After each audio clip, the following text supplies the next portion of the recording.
सड़कों पर रहते हैं, उन मुलाजमीन की करते हैं जो धरने प्रदर्शन करते हैं, और एक नहीं 100 नहीं हजारों की तादाद में ये मुलाजमीन है इंटायर जम्मू कश्मीर के अंदर। और इनको लेकर सियासत भी हुई और रियासत के अंदर बहुत सारी सियासी जमातों ने वादे भी किए। और एक और वादा रियासत के वजीर आला उमर अब्दुल्ला की तरफ से ऐवान में किया गया कि आने वाले 6 महीनों के दौरान डाटा बनाया जाएगा, जिसके बाद हिकमत अमली के तहत इनकी मुस्तकिली के हवाले से काम आगे किया जाएगा। ताहम आरजी मुलाजमीन की तंजीमें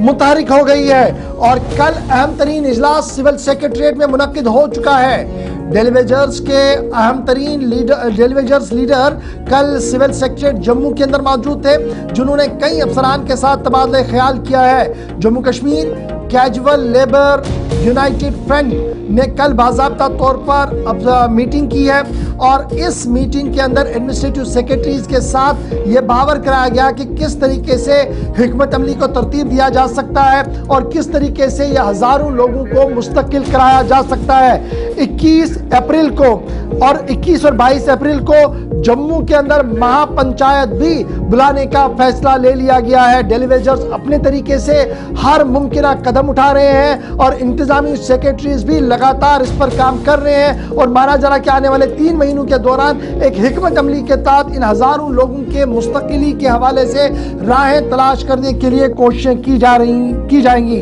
तनवीर हुसैन साहब हमारे साथ Jammu Kashmir casual labours United front के सीनियर लीडर है, हमारे साथ ज्वाइन कर चुके हैं। तनवीर साहब बहुत शुक्रिया ज्वाइन करने के लिए। जम्मू के अंदर हम देख रहे हैं कि सियासत अपने अपने तरीके से गर्म है, लेकिन मुलाजमीन को लेकर कल हमने देखा कि एम्प्लॉयज ज्वाइंट कंसल्टेटिव कमेटी का भी कयाम अमल में लाया गया और वो कल हमारे साथ गुफ्तगू कर रहे थे, बता रहे थे कि उमर अब्दुल्ला के फैसले का खैर मकदम, लेकिन उम्मीद ये कि मैक्सिमम वेट्स लागू किए जाए और जल्दी से हर एक राह तलाश की जाए। वहीं पर आप लोग जो डायरेक्टली डेलीवेजर्स के नुमाइंदे हैं वो मुख्तलिफ शोबों के सरबराहान के साथ मीटिंग कर रहे हैं, एडमिनिस्ट्रेटिव सेक्रेटरीज के साथ मीटिंग कर रहे हैं। कैसा माहौल है मीटिंग के अंदर, क्या कुछ उभर कर सामने आ रहा है? बिल्कुल, थैंक यू गौहर साहब आपका सबसे पहले। और मैं बता दूं कि कल एक पेशरफ्त आई कि Jammu Kashmir casual labour United front का एक 5 रुकनी डेलीगेशन जो सिविल सेक्रेटरीट का विजिट किया, वहां पे जो हमारे कमेटी जो डेलीवेजर्स की जो फैम की उसके मेंबर जो तलत परवेज जी थे, जो सेक्रेटरी भी है, और लगभग आधे घंटे उनसे बात हमारी डिटेल डिस्कशन हुई। और कहीं न कहीं अब ट्रेड लीडर को मुतहरिक होना पड़ेगा। ठीक है, प्रोटेस्ट रोड पे है, वो करने हैं, रोड पे रहेंगे, हम कानून का सहारा भी लेंगे, लेकिन कहीं न कहीं जो बातें वहाँ कल निकल के आई तो उन्हें कहा कि आप अपना वक्फ रखिए हमारे पास कि किस तरह से इसको रेगुलर किया जाए, कितने लोग आपके डिपार्टमेंट्स में अलग अलग से हैं। सपोज कीजिए उन्हें हमें बात इस तरह से कही कि पीएचई में अगर एक डिवीजन में आपके 1200 लोग हैं और वहाँ पे पोस्ट है, अगर हमारे पास 700 हैं, लेकिन बाकी जो 400 लोग हैं उनको कैसे एडजस्ट करना है, उनको हम ट्रांसफर दूसरे डिपार्टमेंट में कर सकते हैं। उन्हें एनडीआरएस का भी जिक्र किया कि हम कुछ लोगों को वहां पे भी कर सकते हैं, लेकिन रेवेन्यू जनरेट कैसे होगा, हमारे पास डिटेल कब पहुंचेगी, इसके लिए ट्रेड यूनियन लीडर्स को मुतहरिक होना पड़ेगा। और उसके बाद हमें उनसे ये बात भी कही कि जैसे 2 दिन पहले सोशल मीडिया पे एक लेटर भी सोशल मीडिया पर गर्दिश कर रहा था कि अगर डेलीवेजर से बात करनी को 4-5 लोगों से की जाए, लेकिन हमने कहा नहीं,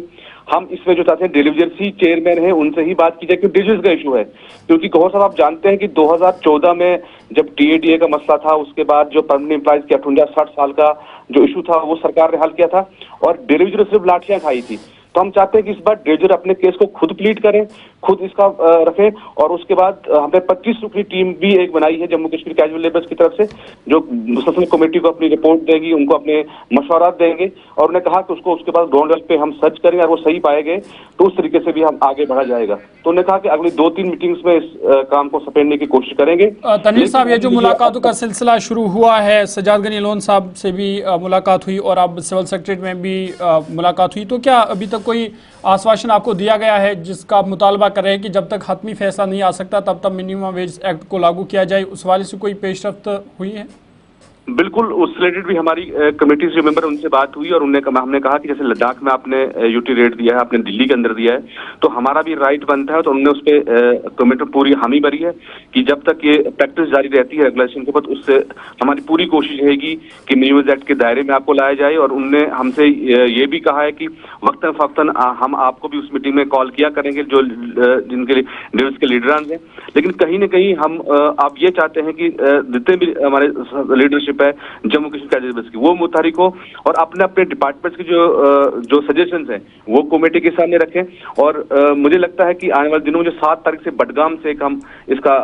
शुरू कर रहे हैं और प्रोग्राम, उसके बाद अनंतनाग में आएंगे, चिनाब वैली, पीर पंचाल में, फिर जम्मू में 21 और 22 अप्रैल को एक महापंचायत जहां पक्ष और विपक्ष के दोनों लीडरों को भी बुलाया जाएगा और पूरी तरह से चारों खानों से घेराबंदी करने की कोशिश की जाएगी। और जब तक जम्मू कश्मीर के डेलीगेट्स के साथ इंसाफ नहीं होगा इस तरीके से आवाजें उठती रहेंगी। और हमें यकीन है जिस तरह से सरकार पॉजिटिव है, जिस तरह से जो अपोजिशन है वो भी आपको एक्टिव दिख रही है, लेकिन आप चाहते हैं कहीं ना कहीं इसका पॉजिटिव रिजल्ट आए, क्योंकि काफी टाइम से हम लंबा एक एहतजाजी संघर्ष कर रहे हैं। इसके लिए जो है जम्मू कश्मीर कैजुअल फ्रंट की पूरी कमेटी जो मुतारिक हो चुकी है।